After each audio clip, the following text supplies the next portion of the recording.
Welcome back, ladies and gentlemen. It's the 20th of April 1941, and the U-boat is about to get underway to continue a patrol that we were unable to complete last time. So here we go.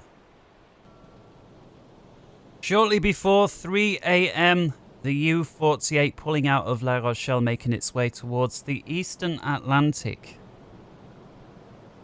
Hope you're all doing well. Welcome aboard. Let's see if we can find any healthy looking convoys worth sinking, any juicy targets out there today. Good morning then. Just a few hours later and we're well on our ways across the Bay of Biscay. Coastline of France long since behind us. This stretch of water becoming increasingly dangerous as the war progressed. Getting so bad that before the Normandy invasion, huge numbers of U-boats were lost in this piece of water, more than anywhere else on the planet. A few interesting tidbits about April 1941. The U-boat fleet managed to score a grand total of 247,758 tons of total tonnage sunk to the bottom.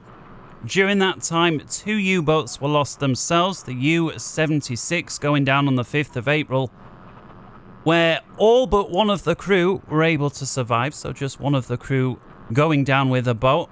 And on the U-65, later on in the month, should I say, on the 28th of April, the U-65 going down, where all hands aboard were lost. That was a 50-man crew.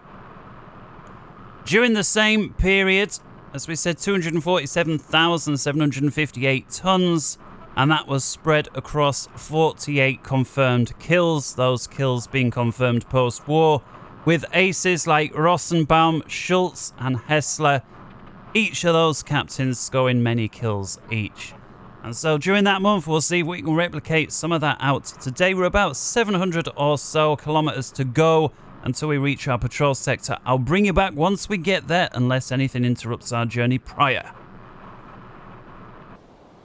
Welcome back. You join us on the morning of the 21st of April. It's shortly after 10 a.m. We've now reached our patrol sector, just 700 or 800 kilometers or so from our base at La Rochelle. So far, not heard anything, not seen anything, not smelt anything, and it's time for our first routine dive. Dive order has been given and the crew are rigging the ship to go down. Schuster's on the hydrophone. We've given him an assist. Diesels will be shut down. Electric motors will be shut down. She'll dive to about 50 meters below the surface and have a real good listen. There she goes.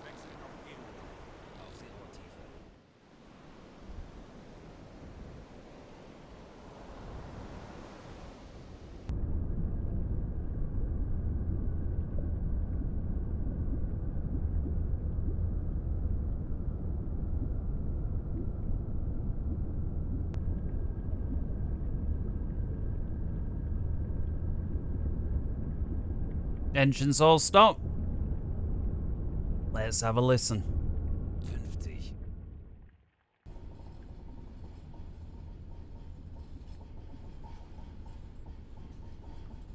There he is. Schuster, our radio officer on board.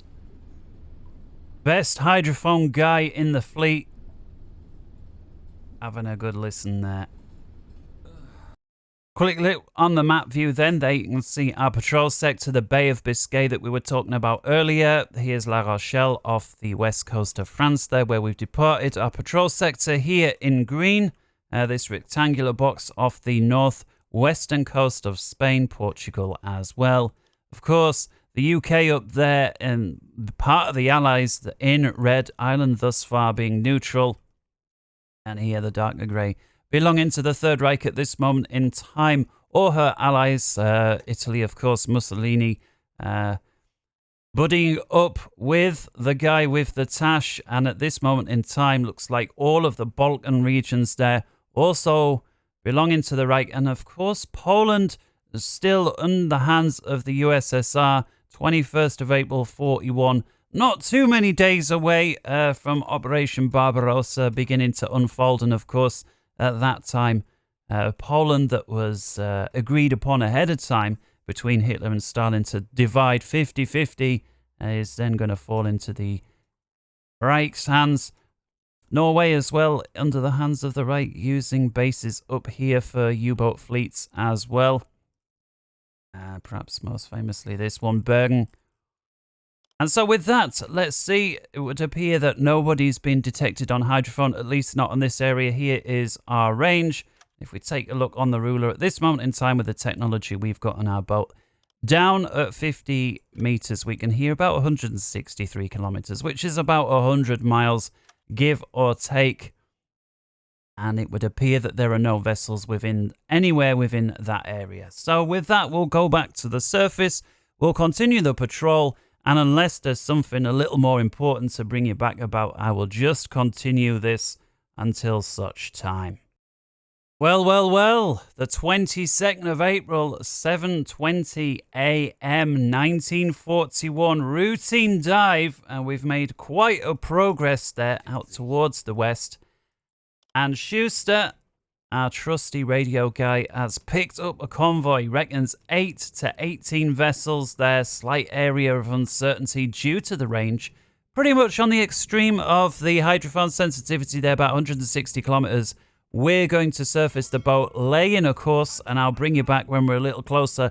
Looks like we're going to go for a daytime raid on this one.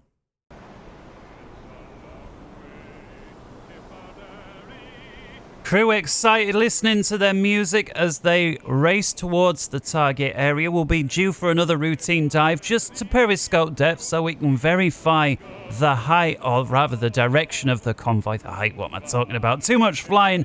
And with that, let's shut off the radio before the copyright police come, and we'll get an update on where these guys are.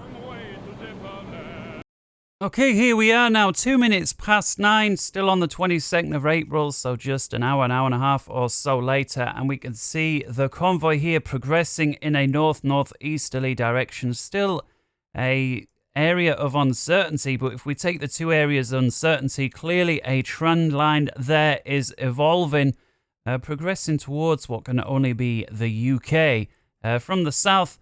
So we will head out further towards the west. We'll see if we can pick these guys off. Still a little bit of time, but just wanted to let you know that things here unfolding quite quickly. We're also going to take care of some of our officers, send some to sleep, and some of the others we're going to give some coffee to ensure that we can have all hands on deck for this one.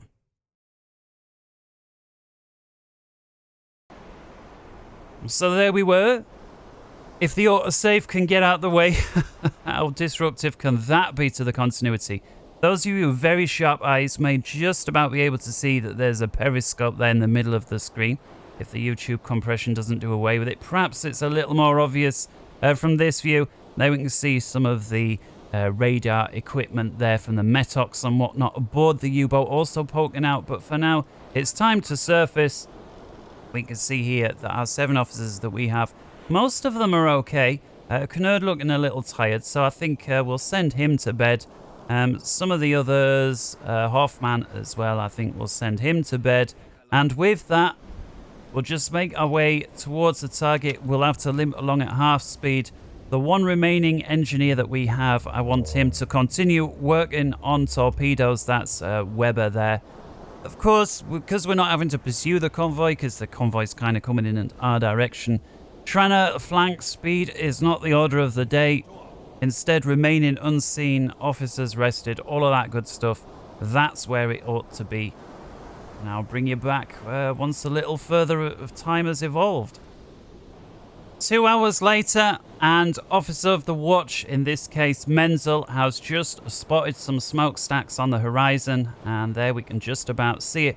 We could, of course, radio this off. I'm not going to, because it risks the enemy being able to, well, A, know that we're here because of the radio transmission, and then B, triangulate. But if we take a look through the binos there, thanks to Menzel, yeah, that's a whole bunch of smokestacks there.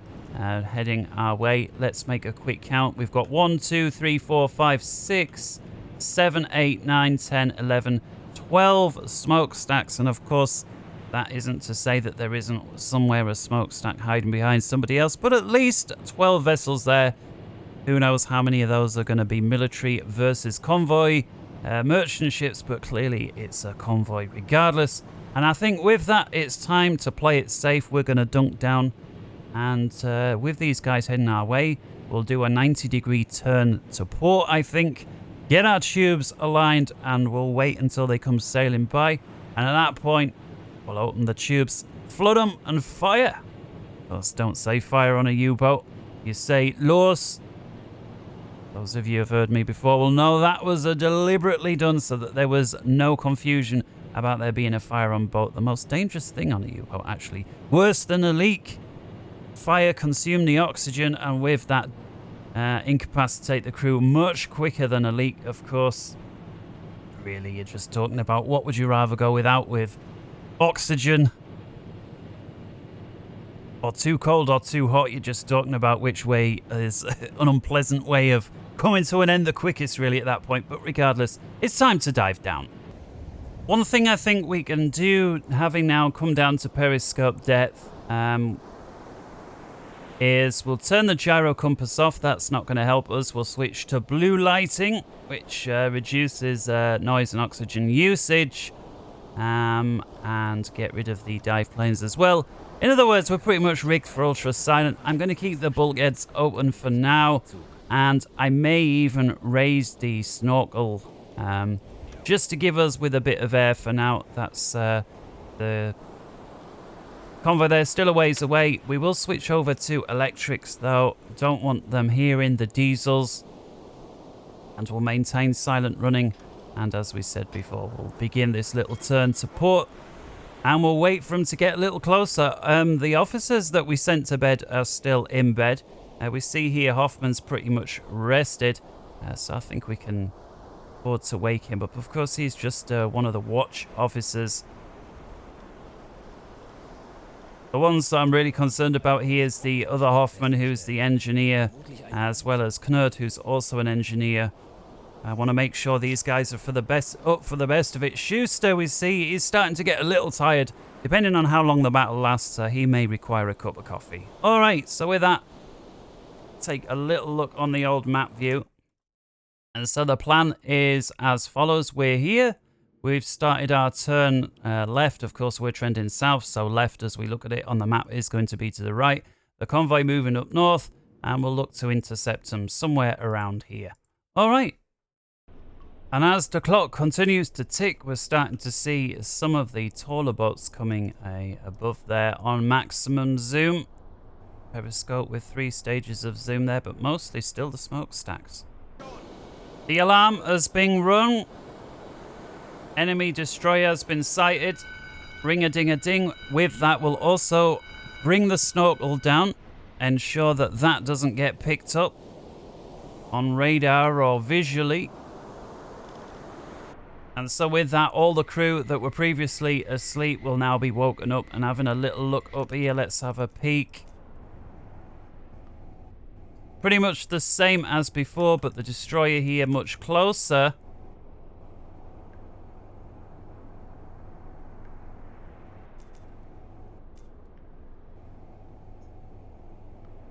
So far, no pinging. So far, so good. We're just backing off silent reverse, so we're slightly to one side. At least that's the plan. And so most of the convoy will be in front of our forward facing torpedo tubes. At least that's the plan. So here's a quick look at the situation as it unfolds, coming up to 20 past 12. So it's been about 3 hours since we first detected these guys. About an hour since we first got visual of the smokestacks, and now it's that time. We're continuing to back off. If you take a look at the convoy here, led by a warship. We've also got another warship over here, flanked by another warship over here. Clearly, there are some ships over on the other side we can't yet see. We are able to detect that there's a warship back there as well, through a combination of the officers on the watch as well as the hydrophone guy. And we can see a very heavily defended convoy this time. As the war early on we've been treated to a few very lightly defended convoys. Of course, the difficulty settings are turned up on this. And I think, at least for now, we'll continue backing off just a little bit, just so we don't get too close to this guy. And then we'll hopefully fire some torpedoes in and see if we can pick up one or two of these. And so for now, the plan to back off just a little further, and then we'll come to a full stop.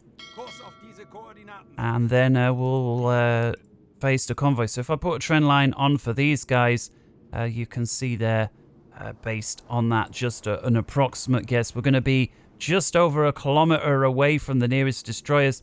Ideally, I'd open that by another at least 300 or 400 yards, and then we'll come to a full stop. Compass periscope there on the 12 o'clock position, and so 0 being directly in line with the front of our boat, not due north.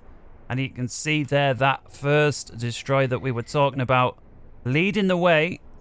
We zoom in, as of yet unaware of our position. If we continue sweeping the scope further to the right, it's unfortunate in the U-boat you don't really get very much for sinking a destroyer. Really, it's all tied up in sinking these kind of ones, the merchant ships. And I think this one here will be the first one that we'll go for. It's the freighter, and it's the C3, which happens to be the first one that our book was on from before. The 3 sprouts at the front, the superstructure, then the 2 sprouts, and then some stuff on the back. So I'm calling them the sprouts. Those big masts that have these little poles hanging off in 4 directions with umpteen wires. I'm sure somebody's got a better name for them, but I'm calling them sprouts. Velocity, we didn't yet time that, so let's start the clock. And through the magic of television, we're already at the end. And stop the clock, set, and convoy speed there, 13 kmh. Okay, let's get an idea on course. And so with that, we need angle on by. This guy is far away. We're well past the 45 based on the way these sprouts seem to be hanging. We're certainly not 90 AOB, and so I'm going to go for around there, around 60, 65 degrees. Distance? Oh, he's a long way away if we saw how quick the split was there. And so from the waterline to the top of the highest mast, 6.1 kilometers, that to me is just a little bit too far. Sure, I'd like to, but it's just a little far. And so I think for now we'll have to let that one go. We'll see who else we've got that's perhaps a little nearer. Certainly this guy is, although he's a smaller one. And here's this destroyer that we were trying to avoid. Feindlicher Zerstörer auf. 12 Uhr. I think we'll go for this one, and I'm going to creep forward. Silent running. We already know the speed freighter, and this is the one with the flat foot. That's the way I like to give these ones nicknames. So the Empire Explorer there, the flat foot at the back. And this guy, 13 on the speed. We know that anyway. And if we take these masts here as our little clue, we can see we're not quite yet past the 45, but it's getting close. Maybe high 30s, possibly even 40. Let's raise the periscope a lit, see if we can get range on this guy. Or 4.1, that's much better than before. And so I think what I'm going to do, come away from that view, and we will just edge forwards a little bit. They can see the target there that we're currently interested in. And again, the big problem here being the ship that's closest to us. I mean, we could always take a pop at the destroyer. Do you know what? That's it. Taking a lot of decisions very quick. So there's directly ahead.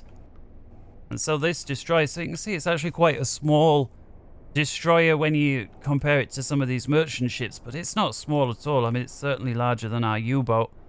But at least for now, it's the closest one to us. And so we'll switch the IDs over to the destroyers. We've got 2 masts that are pretty even in height. We've got a gun on the front there, a structure, a couple of, I guess, chimneys, some stuff in the middle, what looks like the depth charge deployer there, and this little hook thing at the very back together with a gun just in front of it. So I'm happy that's the one. Velocity 13 is about 30 degrees off our bow, so that's good. So just off the starboard bow. If he was driving away from our mid, that would be more of a concern. Of course, then we'll clearly well past the 45. Again, it feels like one of those that's about 60. And so let's go for it. There we go, 60 degrees. Distance-wise, raise the scope just for a sec. Very nice flat water set, and with that, lower it down. Distance 2.2, which I think is going to be very nice indeed. And with that, we'll take 1 tube. Not that one. Not that one. This one. I'm going for an electric one, and we found one. Speed on this one is not the essence. Stealth is. And with that, let's take 1 shot. And with a bit of luck, my readings won't be too far off, and this one will connect. Jumping over to the map view, there we can see the torpedo there away. I do wish I could zoom in a little better on this. Unfortunately, when I do, oh, there we can see it. In fact, so my prayers have been answered. Torpedo there, just 1.5 meters deep. So there is a risk of the enemy crew seeing it. But for now, things not looking too bad. Actually see the little guy stood there from the map view. This almost feels a little bit like a cheat, I have to say, does the map view at times. But the torpedo not looking bad at all. If we zoom out there, it's about halfway, and at least from that view, looking not bad at all. Let's give an assist on the guy who's reloading the torpedoes, and with that, let's jump back to periscope view. We've got the 3 zooms there.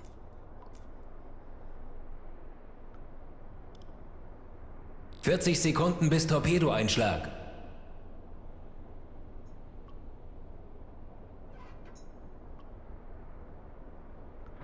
30 Sekunden. We'll see if that's true. Seem to be a little closer than that, but I've never been great at counting. 20 Sekunden. There's a lot of suspense on this. Of course, I could just skip it to when it hit or missed. 10 Sekunden bis Einschlag. And we got a connection. It's nice. And look at that. We've hit the magazine. Look how quick she's damaging there. She's going to be gone in no time at all. Fantastic. And with that, they're going to ring a ding. I'm going to unlock the target. She is going down nice and fast. With that, I'm going to slow speed ahead, and it's now time to pick another guy. And I think this one here that's about 3.5 kilometers ahead of us will go forward at slow speed. Of course, the nearest destroyer to us, no longer a threat. And I think this was the one. Now this one, the tower, and we see because it's a flat foot, but has a big pole on the back. And they're usually called the Empire Tower, I think. And there we see it, yeah, Empire Tower, the flat foot there with the pole at the back, so recognize that. Velocity 13, this guy's going to start zigging and zagging. We see he's almost right on the 90, very close to it, and so let's just give it like 89, that'll do. Distance, quick split, there we go, 3.5 on the distance. A steam torpedo, and I'm going to give this one full speed. Notice he's starting his zig and zag. And his first order of business was to zig into us a little bit. And so that's going to help us out a tad. So I'm just going to reduce the angle there to 81 because of it. And los.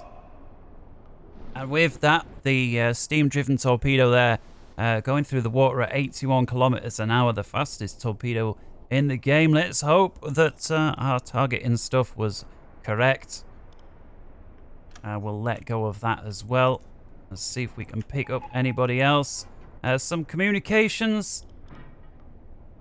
No doubt from some of the ships here to say that there's smoke been spotted. And destroyer there, flanking towards our position. Quick look round the back, nothing there. And for now, I don't want to go any faster than slow speed. I still feel that they don't know exactly where we are. They're certainly going to start looking. And the faster we go, the bigger our periscope feather's going to be, as well as the noise that we'll be making. And I think we can make a little turn here, slightly to port.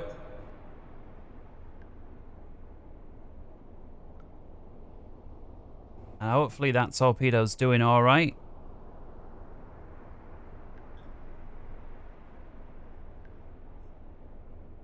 And we'll midships the rudders. Der Torpedo ist auf halbem Weg zum Ziel. All right, halfway there then with the torpedo. And this destroyer, at least for now, seems to be heading a little further towards our starboard than where we are, which is great. But he's at high speed, and so I certainly don't want to forget about this guy. I'll lower the scope a little bit.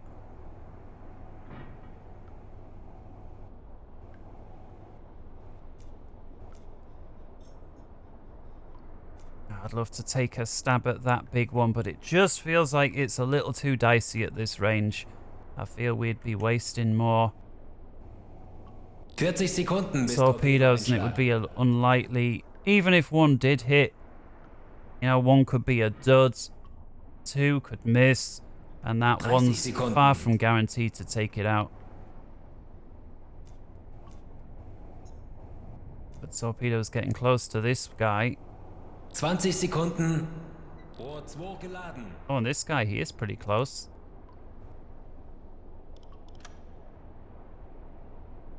Zehn Sekunden bis Einschlag. This one was previously 4.1 kilometers away. Looks much closer now. We're past the 45 mark. And he's zagging away, so let's go there. And let's get Der Aal ging daneben, Herr Kaloi. quick update on his distance. 2.6. Tube 4. And if it misses, this one's going to double round to the left after 2,800. Fertig. Los!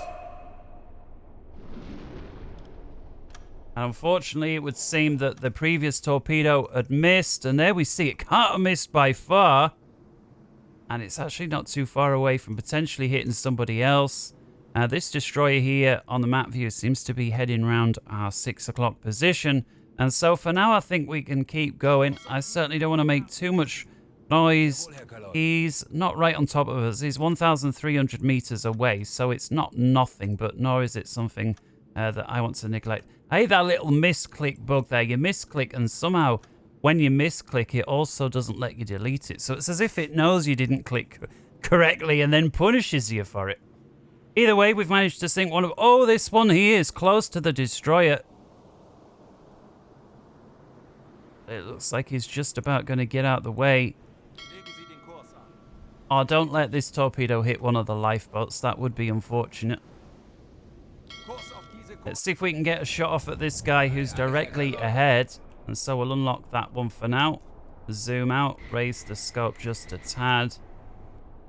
And if we can get lucky, we will be able to have another go at this one. The tower, everything there still from Der Torpedo before. ist auf halbem Weg zum Ziel. It's currently zagging into us again a bit, so the angle is more like 72 distance. 2.5. Tube 1, high speed once again. Now, should it miss at 2.9? Sure, it can double round 160 degrees to the left. And so with that, let's go even faster. Los! It's now zagging away again, so this torpedo may be a little behind, but that's okay if it doubles round. 40 Sekunden. bis Torpedoeinschlag. Let's have a little look on the update then. So this torpedo over here going towards this guy, not doing too bad. Clearly this destroyer's not found us. Nor is this one. They're both heading that way. And so I think what we'll do, because we've got this destroyer, they all seem to be making their way towards this kind of area, if you sort of look at the trend of them all. So I'm going to try zagging this way. Now, unfortunately, this torpedo here looks like it's going to be very, very close, but ultimately miss, it would seem.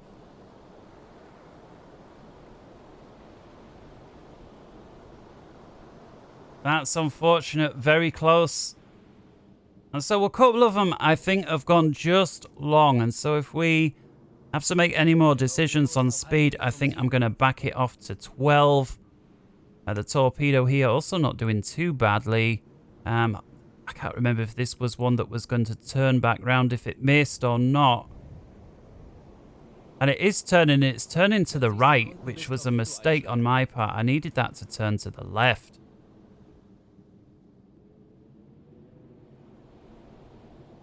This torpedo here not looking too bad. And if this guy zags back into it, and it looks like he is, he's starting to turn back in. The question is he fast enough to block the path of the torpedo? If I was to zoom out, it looks like it's going to be bang on. If I zoom in...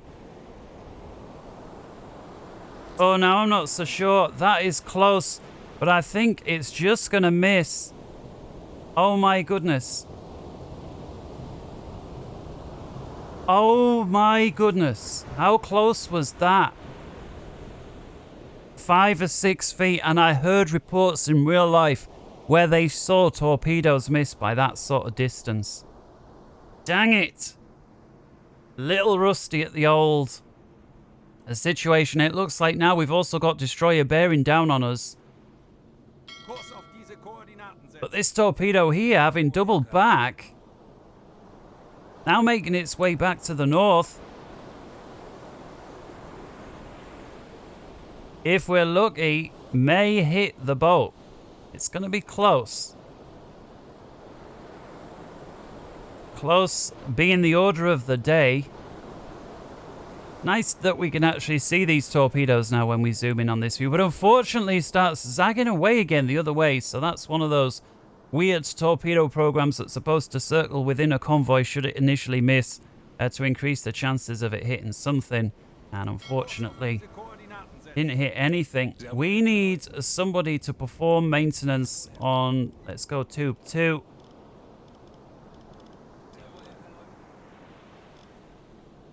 The engine guy over here can do maintenance on tube 5.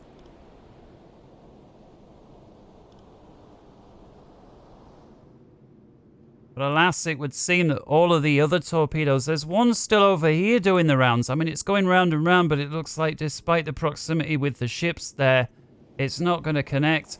Now, this one here, if we're lucky, you know, there's a small chance. There's a small chance.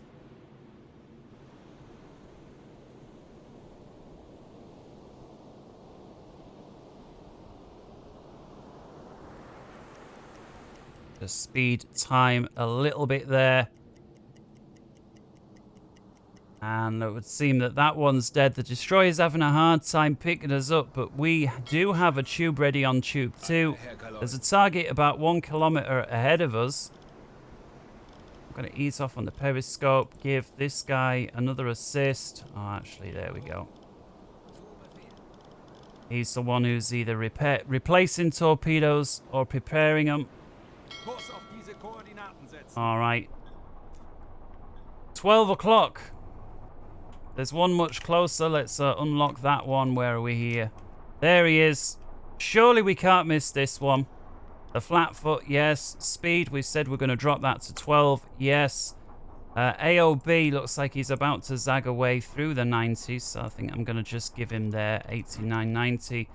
Distance-wise, sea looking a little choppier than it was just a few moments ago.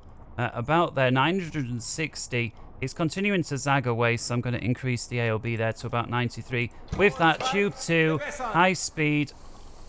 And should it miss, it can double back round after 1400. Los. And surely that's a good one.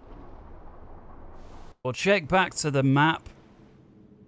And it would seem that the destroyers initially turning towards us now don't. Of course, it's not just a case of listening out for us. Our propellers is going to be lost within the convoy with respect to where they are, right? If they all listen this way, they're going to hear a lot of ships over here, including our own. But this torpedo here looking very good. And it looks like finally we are going to bag ourselves the first merchant ship. Took long enough. Of course, I may be counting my chickens before they hatch. But let's see a torpedo strike from this view before. Not done so yet. There she comes. And any crew member stood here at this moment in time, that's got to be one of the most scary sights you're ever going to see. Nice connection. Huge blast. And with that, let's take a quick gander. What's the situation here? Well, at least initially, despite that horrific looking explosion, not taking on too much damage, is now starting to take on a little more water. But hit points overall still looking very strong. But I guess we've blown a hole open. That's starting to get worse. She's starting to take more water. With that, sinking more. With that, it would seem that the damage is going to pick up and pick up. So I suspect there, despite the slow initial start, we're doing all right. And with that, going to be the end of episode 1. Hope you enjoyed that. Do come around again for episode 2, where we'll continue right off from where we are now. And until then, wherever in the world you may be, take care. And from me, bye-bye.